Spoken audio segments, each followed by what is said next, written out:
থেকে 12 থেকে 14 দিন আগে পাইপে একটা লিকেজ ধরা পড়ে। লিকেজ ধরা পড়ার কারণে তিতাস কর্তৃপক্ষের কাছে আমরা ফোন দিই, আগুন লাগে। ফায়ার সার্ভিস এসে আগুন নিভায়। আগুন নিভানোর পরে ওই তিতাস কর্তৃপক্ষ এই পর্যন্ত কাজ করে যেতেছে বিভিন্ন পন্থায় আর কি। শেষ পর্যন্ত সিট পেলিংয়ের একটা সিদ্ধান্ত আসে, কিন্তু পাইপটা 27 ফিট নিচে, আর নিচ থেকে পানি আর বালি আইসা আমরা যা কাটি তা ভরাট হয়ে যেতেছে, পারতেছে না পুরোপুরিভাবে করার জন্য। কিন্তু দুর্ভাগ্যবশত বৃষ্টির কারণে আমরা আসলে পিছিয়ে গেছি। হয়তো ইলেকট্রিক চুলা ব্যবহার করতেছে, কেউ রাইস কুকার ব্যবহার করতেছে, কেউ কাঠের লাকড়ি দিয়ে চুলা ব্যবহার করতেছে। এলাকায় প্রায় 1.5 লক্ষাধিক লোকের খুব সমস্যা হচ্ছে। আমাদের এলাকায় গ্যাস নাই, কে আমরা নারকিও নাই, খড়িও নাই, আন্দা লাগে এক বেলা। এই আমরা খুবই করে আন্দার কষ্ট, খড়ি পাই না, গ্যাসের সমস্যা। আমাদের এলাকায় নাহলে 12 দিন হয়ে গেছে গ্যাস নেই। সরকার তো কোনো গ্যারাজ্যই করতেছে না, গ্যাসই ঠিক করে দিতেছে না। 13,000 টাকা বেতন চাকরি করে যদি 1,000 টাকা কারেন্ট কাট চলে গেছে, 4,000 টাকা চুলা আনছি, চুলা ঘরে পড়ে রয়েছে, আমি ঘরে রান্না করবো, আমার কাঠ টাকা শেষ। আমি তো পোলা মানে সামনে তন্দ করে থাকবো। আমি এখন মাটির চুলা আছে রান্না করতেছি, বাড়ি এলাকা বাড়ি ঘর নষ্ট হইব না, আমার তো পেট তো বাদ দেওয়া লাগবো।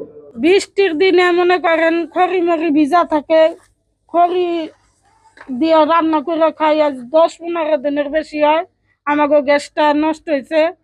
এই গ্যাসটা যদি আপনারা ঠিক করে দিতেন আমরা খুব একটু উপকার হইতো। 12 দিন ধরে গ্যাস নাই, এই যে আমরা লাড়কেও পাই না, পাক করবার লাগে আমরা অনেক কষ্ট হইতাছে। আমরা খড়ি বাগর ভাত রান্না করতে পারতেছি না, আমরা একবার রান্না করে 2 বা 3 বার খাই। পান্তা ভাত বাচ্চারা খায় না, আমাদের খুব কষ্ট। আমাদের যদি গ্যাস দিতেন আমাদের খুব সুবিধা হতো। গ্যাস নাই, আমরা পাক করে খাইতে পারি না ঠিক মতো, স্কুলে পড়ালেখা করে বাচ্চা কাচ্চা পৌঁছায় পারি না। গ্যাস নাই, স্টোভ চুলা কিনে আনছে 1 কেজি তেল, বাবা 2 দিন হয় না, 130 টাকা তেল, 2 দিন হয় না। তো এখন তরকারি আর প্রথম বাজি করে আর ভাত রামেছে ট্রেন ধরে হইতেছি। আমাদের মাননীয় সরকারের কাছে আবেদন, এই যে আমাদের 22 গ্রামের লোকের সমস্যা হইতেছে গ্যাসের জ্বালানি, গ্যাসের কারণে বাসা বাড়িতে নিচতলায় এবং উপরতলায় লাকড়ি দিয়ে রান্না হচ্ছে। এই রান্নার কারণে আমাদের যারা সঠিক ভাড়া দেয় এবং ওরা শ্বাস প্রশ্বাস নিঃশ্বাস নিতে পারে না, কালি দেওয়ার সমস্যা হয়। এবং যত তাড়াতাড়ি সম্ভব আমাদের এটা দেওয়ার জন্য যদি আপ্রাণ চেষ্টা করে তাহলে আমাদের একটু উপকার হয়। তো এখানে আসলে গ্যাসের লিকেজ হওয়ার কারণেই এই সমস্যা।